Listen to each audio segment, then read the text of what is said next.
Now it's my pleasure to introduce to you a well-known voice from NPR. Let's welcome up Mr. Paul Brown. Thank you very much. Well, I guess we must be having a pretty good time. You know what they say about a fiddler's convention? I had a friend down around Charlottesville, Virginia, who'd never been to one, and he went to his first fiddler's convention, and he was so excited that he had to go tell his landlord, who was renting him a little cabin, you know, an old gentleman up there in the Shenandoah Valley, and he just came back in and said, I went to this amazing thing, a fiddler's convention. The guy cut him off, the gentleman cut him off right away. Oh yeah, he said, banjo pickers, fiddlers, everybody having a good time. Are you guys having a good time? I've been having a really good time. We want to thank David Bragger for leading our jams today. We came up the street to the strains of Breaking Up Christmas this afternoon. That was good. It was flying along really well. And we're really sorry that Jenny Hawker and Tracy Schwartz cannot be here with us this year. As Susie Thompson mentioned last night, Jenny has a little problem with her back right now that's causing her some pain, but we're going to try to get them back another time, either at this convention or maybe for a special program or residency here at the Freight and Salvage in Berkeley. So look forward to having them another time. I'm sure they'll be along. This evening we're very happy, however, to present the Earl White String Band, the Earl White Band, and you will be hearing from them a little bit later in the evening. Earl is a fantastic fiddler, and the whole band is just a really great ensemble, so I know that we're going to enjoy that, and we're glad to have them here with us. Sunday, the singing workshops will be taught by Jody Stecker and Kate Brislin in place of Jenny and Tracy, and you can't get any better than that. We're very blessed in this community to have so many fantastic musicians to fill in for Jenny and Tracy, who will get back another time. So thanks in advance to Jody and Kate. I took one of their singing workshops at the Augusta Heritage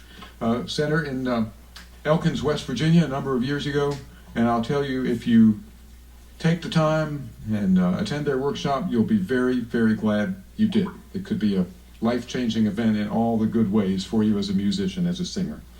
So, time to get going. We want to welcome all of our friends who are tuning in on Concert Window, on your computer, online. Put your hands together for all of our buddies on Concert Window. And as Suzanne said a little bit ago, your annoying device, that's what they say. Send an email, says, sent from my annoying device. There, I just turned it off. The sound's off, screen's off, everything off. Good, it'll be a whole lot nicer. Well, speaking of fiddlers conventions, look at this crew. I don't know how many folks have been to the Appalachian String Band Music Convention in Clifftop, West Virginia. How many? Several. Yeah, I thought so. And if you've never been there, I'll just tell you briefly. It's a wonderful gathering of musicians from all around the world. They come from as far away as Japan and China and Great Britain and France, South America, Norway, you name it. Australia, they come from Australia. In fact, one of the Australians stopped in and stayed with me for a few days before Clifftop this year. So it's a fantastic event, a really wonderful fiddlers convention that brings folks in and they play for a good solid week, everybody jamming, having a wonderful time, trading tunes, stories, most of them true, as we like to say, and a lot of songs. And every now and then you'll get a special mixture of musicians, just sort of a special titration of people will fall together at Clifftop, and they'll play and play day after day and realize they've got something really wonderful going on. And that is the case with this group right here. Their name derives from their founding at Clifftop, sort of by accident. The Cliffhangers. Mark Simos, a great tunesmith, songwriter, and all-around spark plug in traditional music and fiddle playing, violin playing in general. He's at the Berkeley College of Music in Boston, where he's infecting the youngsters with the dread disease, fiddler's disease. And it's a lifetime affliction. But some of them are already showing up quite afflicted when they arrive. Yeah. And he just makes it all the worse. But he's a great guy, and I'll let him introduce the rest of this band. They're all known to me, and they'll soon be all known to you. You're going to love what the Cliffhangers have to offer. Please put your hands together.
Thank you.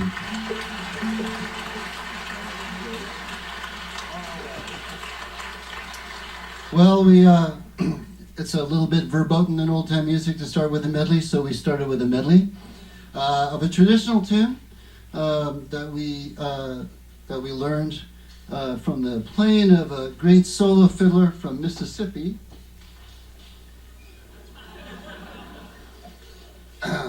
I hear the footsteps approaching. So, Mr. Stephen Tucker, a tune called "Throw the Soap Suds in the Corner of the Fence." A little bit of old-time hygiene advice from the southern United States. And we follow that up with a tune that I wrote.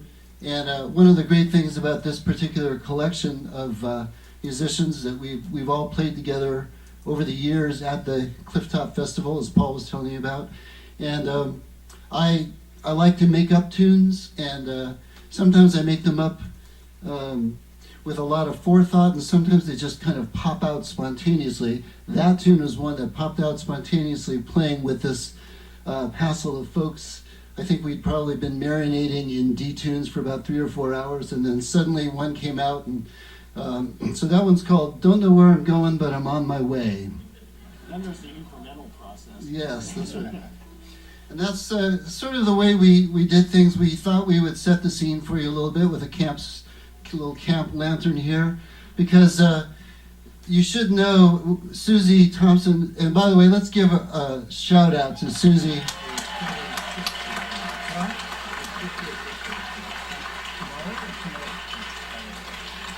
Who, by the way, apparently is celebrating her big 6-0 on this very day. So let's give her another shout out.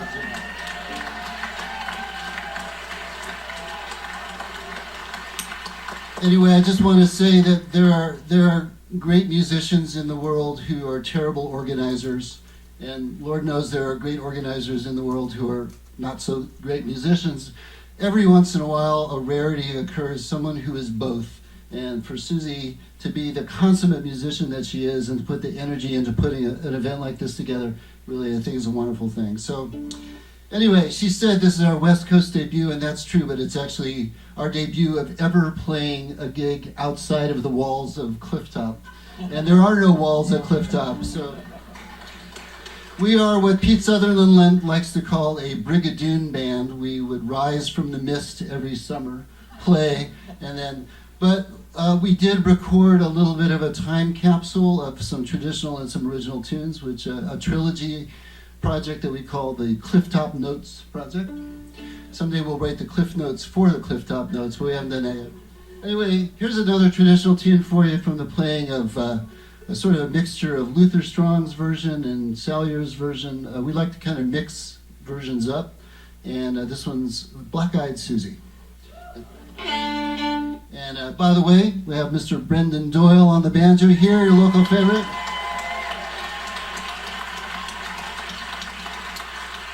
Mr. Rusty Nighthammer from Pennsylvania. And Karen Falkowski on the bass from the great state of Alabama. So you can see why we don't get together very often. So, and I hail from Boston, Massachusetts area. So, Almost a different band name, you know. yes, that's right. And there is one member that was not able to join us, who is a real big part of our family, part of our sound. So we're going to shout. Hopefully she's watching on Concert Window. And that's Ms. Jody Platt on the tenor guitar. We're sorry she's not here. It's a warning to all of us not to take showers, I think. So anyway, here we go.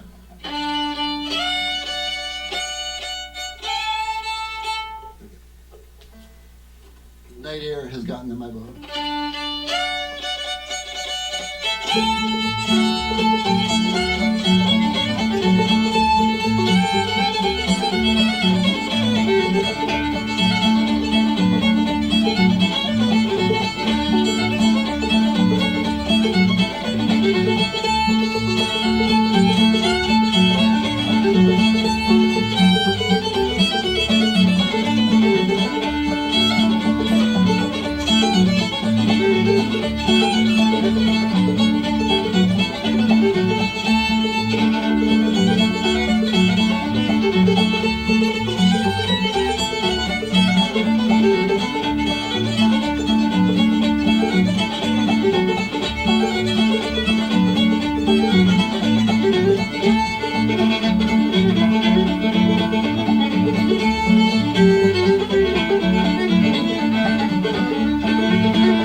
So we got together at Clifftop for the purpose of competing in a traditional band contest.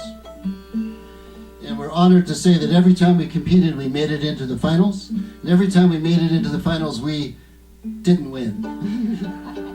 So we like to say, always finalists, never winners.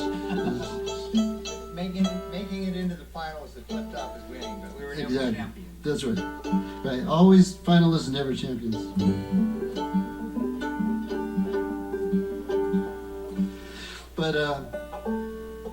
But really, we love to just kind of. We all knew each other musically for years before we met there, but there was something about the magic of playing, in the campground. So we kind of like to call this sound campground fiddle music. It's a little bit. Part of this style is to play a lot longer than you really should, or as we say, one more too many times. So. But we also, part of the culture at Clifftop are people that seek out really unusual tunes and just sort of love to ferret out versions. And one source that we want to shout out to is a gentleman named Kerry Blesh, who did a master's workshop. We learned a lot of tunes. He made a lot of recordings available to folks. This next tune, I believe, was this one that Max brought to the band? But That was her suggestion. her suggestion. It's a tune called Arkansas Hoosier that's become one of our big hits. Beyonce is talking about doing a cover of this one, I think. I can't wait. Yeah.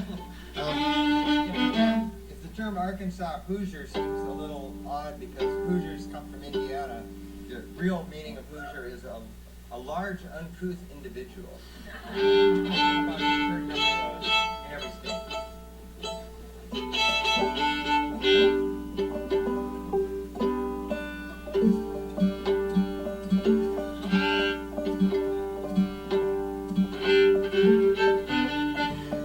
So we'll send this one out to Kerry, and thanks for all of the tunes that we learned from him, and so here's Arkansas Hoosier.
And I believe that comes from the playing of Mr. George Mert Reeves via Carrie and via Maxine.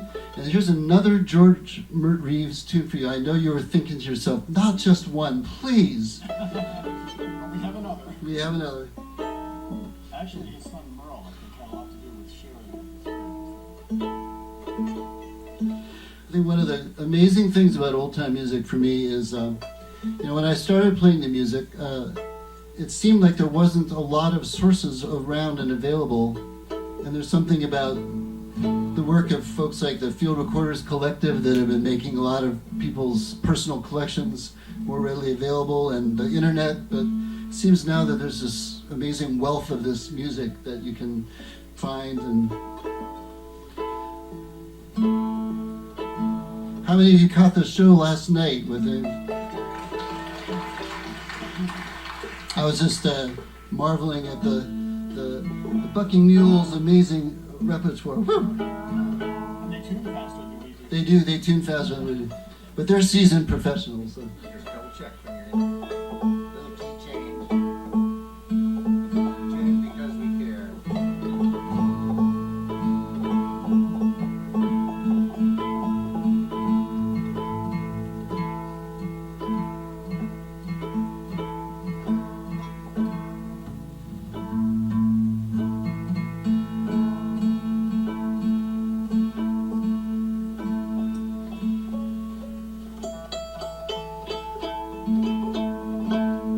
See, at Cliff Top, what happens is you get into a key, and then you stay there for 5 hours, and then it's time to change key, because, when the banjo needs to change key, you want to leave a certain amount of time for that process. And we're compressing all of that into 30 minutes tonight.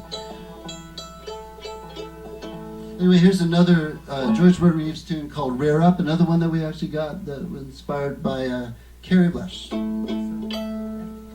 Yeah, and then we're going to actually go into a couple of other tunes. Bill Hensley tune called Berks County. And just a little moment on the fiddle and banjo. And then another tune from Lon Jordan called Dry and Dusty.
So we're going to finish up with a couple of original tunes of mine in this same tuning. Also tunes that are on the Clifftop Notes project, written with this crew kind of around. The first is a tune called Breaking in the String. And I'm thrilled that this tune has been making the rounds. You never know, you throw a lot of originals out there and you never know which one's going to catch on. This is a tune that I wrote at Clifftop, but I had just come home from a trip to Sweden with a band Child's Play. And it's a great fiddle orchestra based in Boston, all fiddlers who play instruments like this one, made by Bob Childs, wonderful fiddle maker in the Boston area. And so I guess I had a lot of that Swedish music kind of rattling around in my head, and some people say you can hear a little hint of that in this tune. And then the second tune is a tribute to a wonderful fiddler by the name of Rich Hartness. And some of you may know him. Definitely one of my musical heroes and someone that I met at Clifftop and got inspired by at Clifftop. Rich lost his sight in an accident as a teenager, but is an amazing musician with amazing ears, an amazing person in every respect. One of the things about him is he has a great sense of humor about his affliction. And he'll say, well, let's meet for tunes at midnight noon. And actually had a band one year that was called the No-See-Ums. So given that he had such a great sense of humor himself, I decided to write him a tune called The Dark of Hardness. And it sort of captures a little bit of his spirit, I'd like to think. And he played he joined us for a number of tunes on these originals projects. And there may be a surprise in the store as we start playing these tunes. A presentiment of things from later on in the evening. So we'll see what happens in the dark of night. So join us around the little camp lantern for our final little Clifftop medley. And it's been a real honor and pleasure to play for all of you tonight.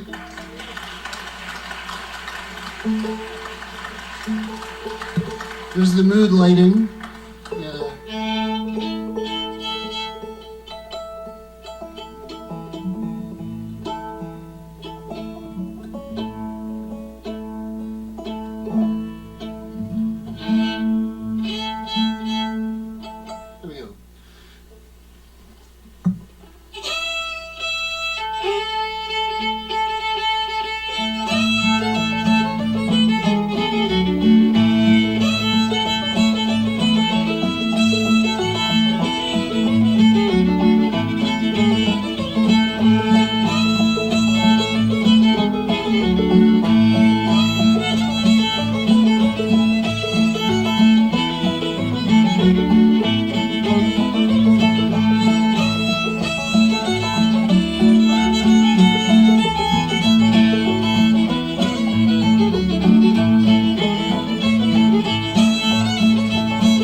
Harmonies.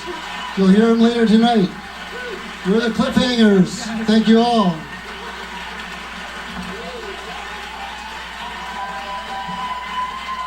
Cliffhangers. Cliffhangers.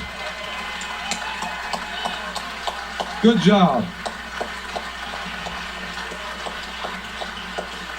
More great music coming up. So we got the Earl White Band in just a moment, and let me make welcome our very own, very beloved Susie Thompson. Please put your hands together for her.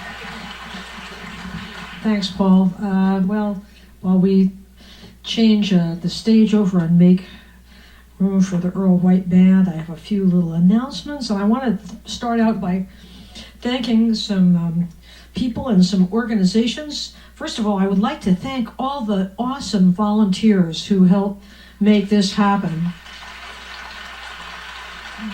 This year we have about 50 different people doing everything you can possibly imagine, and I want a special shout out to Lael Siegel, who is our awesome, valiant volunteer coordinator and puts it all together, and she does a really great job. I also want to thank Dave Murray and Lisa Berman for the graphic design and the most beautiful program that we've had so far. They just, both of them did a beautiful job. And not to forget, and here she is so we can acknowledge her, Tesser! The fabulous, the awesome Tesser, yes!